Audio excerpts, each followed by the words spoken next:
Welcome back to the news today. This is One-on-One. Don Shechtman was awarded in 2000. Professor Don Shechtman was awarded in 2011 in the Nobel Prize in chemistry. A few months ago, he announced his candidacy for the presidency of Israel. Although it seems that his chances to be elected are very slim, his announcement sparked a debate on the election procedure. The Israeli president is elected by the 120 members of parliament, which causes the vote to be confined to political deals between members of a parliament and parties. Shechtman's candidacy raised the question, is it about time to change the system and let the public, the Israeli public, decide who will serve in office? Good evening, Professor Shechtman. Thank you very much for coming. Good evening. So, when did it occur to you? When did it first came to your mind that you want to be the president of Israel? It was not my idea, but friends and acquaintances came to me from different walks of life and said, we know you, we know your ideas, we know the agenda you're trying to push, and from the position of the president of Israel, you'll be much more successful and much more powerful to move in that direction. You have a vision, as they said, and why don't you try it? At first I said, oh no, that's not for me, I'm not going into that. And then it occurred to me that, yeah, maybe it is a good idea. Not for me, I don't do it for me. To do it for the people of Israel. And then I decided, okay. And they promised me that they will help. I have a group of people, all volunteers. We didn't spend a penny on these elections. In principle, we don't hire people. I'm helped by colleagues and friends who are with me all the time. And they take days off work, and they are really with me. I have two of them here. You know, Shimon Peres, the current president of Israel, is going maybe to leave a huge cheer behind him, because he was a different president. He was a president that was very much involved. He was very much involved in politics. He was very much involved in the foreign affairs of Israel. Are you willing, and do you understand the big concept? Are you willing to get into politics, basically? Because it became very political, this position, I have to say. That is correct. Every president, every personality makes the office. Right? And the president of Israel can make the office, can bring his agenda. I'm not going to be like Peres in this point. Peres was involved in foreign policy of Israel. I'm not going to do that. I'm going to present Israel in the world. I have been doing that. In the last 2 years, I've met 10 presidents in the world. I give 100 lectures per year around the world, all invited, all over the world, many countries. So I can represent Israel in the world very well. I've been doing it. I will do even a better job when I'm president. But I'm going to concentrate on local issues. You see, this country now needs a unifying force, a unifying idea. And there are many things that are common to many people in Israel. Everybody wants good education for the children. Everybody wants the children to have better knowledge. Everybody wants their children to have better future.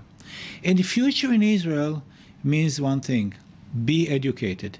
The more education you get, the higher is your salary. The more educated you get, the higher is your salary. You know, it's always connected to the government and the Ministry of Finance that needs to put the money for it. But of course, education is a very important thing in Israel. Where do you think that Israel failed in educating its youth in the last few years? Because there is a feeling that we are failing in this arena. Yeah, we don't do very well. I don't know that we fail, but we don't do very well. We must do much better. I communicate with the Ministry of Education. I have communicating with the ministers in the past, and we need to do a better job. It starts with the teachers.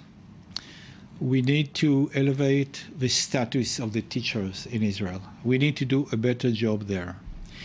We need to teach young people how to become good human beings.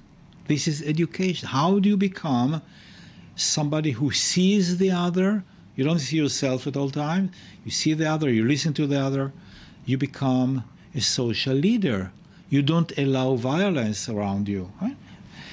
We need to teach that. And you can teach everything, but we need to do that. Ministry of Education does not have a program at this point which is comprehensive, that teaches young people how to become good human beings. We need to do that. This is one thing.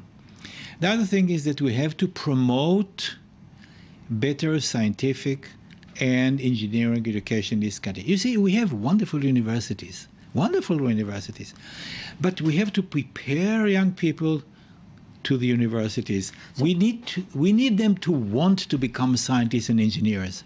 So why do you think that people who are becoming scientists and engineers here in Israel are running away from Israel, are not finding their place in Israel, and basically maybe contributing to other societies and not to the Israeli society? Well, let me tell you. Let me describe to you what can be done about it, all right? And I have been doing it. I'm not just saying it needs to be done. I do things about it.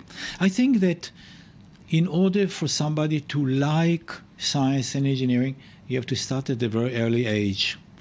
If you teach somebody that science is fun at a very early age, he will like it, and he may want to become an engineer or a scientist in the future. I've been teaching young children science in the city of Haifa. It's a project with the mayor of Haifa, Yonah Yahav, and we teach in 60 kindergartens in Haifa science. It's 60 kindergartens. It's a pilot program.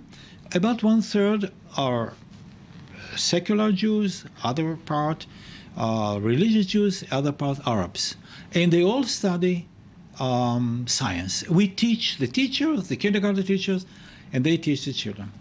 But this is one project. Another project that I do now is a television program on the educational television channel, Channel 23 Yes. in Israel, in which I personally teach young people, first graders, 6 years old. I teach them science. I have made already 10 programs in physics. I'm going to make now 10 programs on earth sciences. Next come 10 programs in biology. And many young people watch it with their parents. This is wonderful. And it's fun. It's a great program. It's a way to encourage young people to think positively about it. This is the way we can start. Next, primary schools. We need to do a better job in teaching science and engineering in primary school. Next, secondary school, high schools. We need to do a better job there. We need to train more teachers. There must be more effort invested in all this. You know, if the Pope just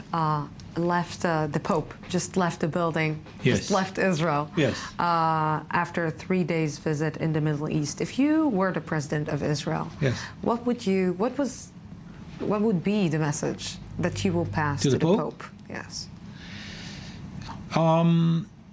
More tolerance in the world, and more positive thinking about the future of the world. You see, we live in a world of peace now. There's no war between countries, but there are local conflicts, terrible local conflicts. And the world needs to pay attention to that, because the result will harm the whole world. The results are waves of refugees that get out from the country and they start to walk towards the more industrialized world. And I'm not sure that the industrialized world can take very, very many of these people. So the Pope may encourage more tolerance. This is his job, I think. Professor Dan Shechtman, thank you very much for coming to our studio, and we wish you good luck Thank you very much. Maybe the new position that you're going to have in Israel. Professor Dan Shechtman, thank you very much for coming. And thank you, our viewers, for being with us tonight. Tomorrow we will be here at the same time, same place from the Jaffa Port. Have a great night.